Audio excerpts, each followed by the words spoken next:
भोंदू बाबा Ashok Kharat 40 phone call आणि 52 मालमत्ता,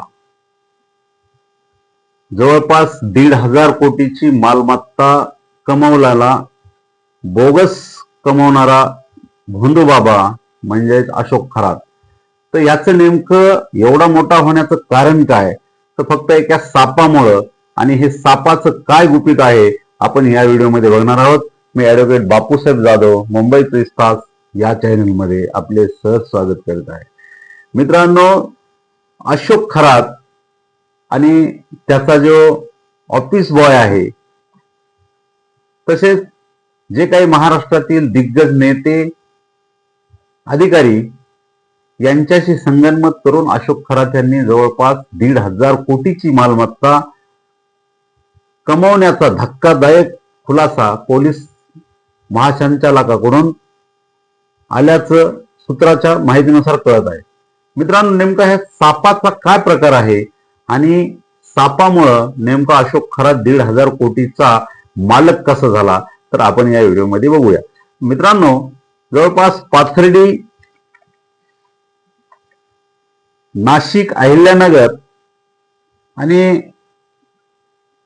जे काय पाथर्डी परिसरातील जे काही रिंग रोड आहे, या रिंग रोडच्या परिसरामध्ये जवळपास 52 मालमत्ता असल्याचा धक्कादायक खुलासा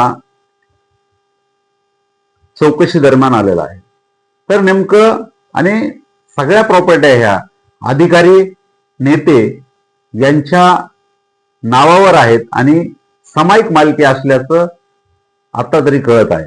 आणि जास्तीत जास्त जी काही प्रॉपर्टी आहे, जी काही जमीन आहे, जी काही मालमत्ता आहे, ती मालमत्ता कल्पना खरात यांच्या नावावर जास्त आढळून येते. तर मित्रांनो, हा भोंदू बाबा लोकांना असं फसवायचा की अधिकारी म्हणलं की अधिकाऱ्याकडं नक्कीच काळा पैसा म्हणजे जास्तीची इन्कम असते आणि ह्यो अधिकाऱ्यांना समजावून सांगायचा की मी तुमचा ब्लॅक मनी व्हाईट करून देतो आणि आपण सामायिक प्रॉपर्टी खरेदी करूया. मग हा काय करायचा, तर 80% अधिकाऱ्यांना गुंतवणूक करायला लावायचा आणि 20% हा गुंतवणूक करायचा आणि सामायिक प्रॉपर्टी खरेदी करण्याचं काम या अशोक खरात यांनी केलं.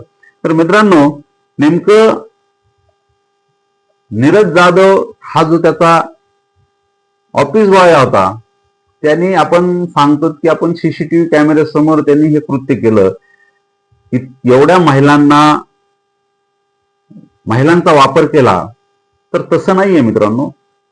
तो स्पाय कॅमेरा होता आणि स्पाय कॅमेऱ्यामध्ये जवळपास 100 ते 105 व्हिडिओ या नीरज जाधवनी शूट केले. म्हणजे याच्या मागची कल्पना आणि याच्या मागची जी काही त्याचं धाडस आहे ते पाहून आश्चर्यचकित होल्याशिवाय पर्याय नाही. तर मित्रांनो, ज्या वेळेस धीरज जाधव यांना पकडलं त्यावेळेस त्याच्या मोबाईलमध्ये व्हीव्हीआयपी असे 40 अधिकाऱ्यांचे कॉल म्हणजे मोबाईल नंबर मिळाले. आणि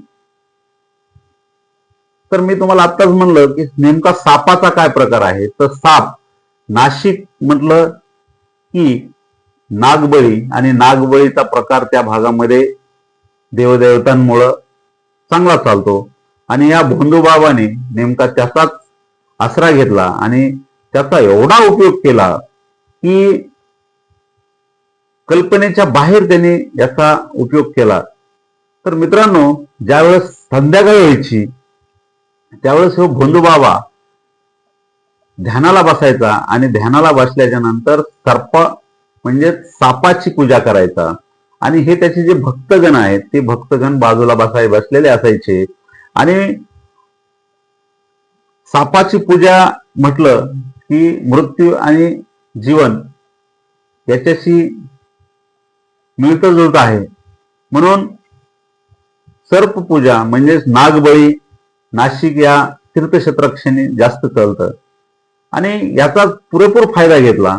आणि नेमकं ध्यानाला बसल्याच्या नंतर हा एवढा हुशार आणि एवढा चाटळ महाराज होता की अचानक रात्रीच्या वेळेस तो पूजा करता वेळेस साप यायचा आणि तो पण 15-20 फुटाचा साप येऊन जायचा. म्हणजे 15-20 फुटाचा साप म्हटल्याच्या नंतर आपण असं सांगितलं जातं तिथं की त्या जे पूजाला बसलेले लोक असायचे त्यांच्या बाथरूम जागच्या जागेवर व्हायच्या, असं सूत्राच्या माहितीनुसार कळते. मित्रांनो, पण त्याच्या मागचं गुपित काय होतं तर तेच मी तुम्हाला सांगत आहे. कारण ज्यावेळेस तो सर्पमित्र सापाच्या पूजा करायचा त्यावेळेस तो त्याच्या हातामध्ये रिमोट ठेवायचा आणि रिमोटच्या साह्याने तो साप त्या ठिकाणी रिमोटवर बोलून घ्यायचा. पण ह्या मूर्ख जे काही भक्त होते यांच्या लक्षात पण येत नव्हतं की तो साप असली आहे की नकली आहे. आणि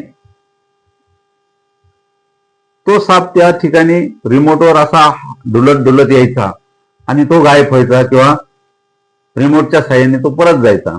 आणि हेच ते गुपित भक्तांच्या डोळ्या देखत व्हायचं आणि भक्तगण लोक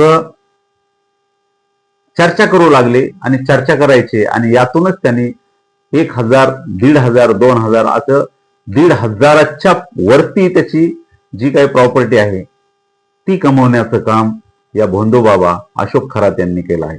मित्रांनो, नेमकं अशोक खरात यांना कुठली सजा दिली पाहिजे आणि काय केलं पाहिजे हे आम्हाला नक्की कळवा.